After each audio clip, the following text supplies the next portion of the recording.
A Mountaineer legend was in the MOV today, as former West Virginia basketball star Kevin Pittsnogle was at the Grand Central Mall signing autographs. Fans came flocking by the dozens to meet the Country Roads icon and get their memorabilia signed.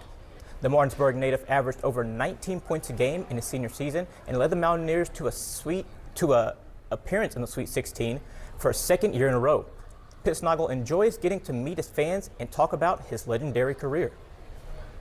Yeah, I mean, it's just awesome that people still, like I said, seem to care about things that were pretty prevalent back in the day. And it's cool that people still keep in touch and they care about people from West Virginia. But it's not something I do every year or try to do every day, but when the opportunity arises, I typically take advantage of it and go out and see people and talk to people.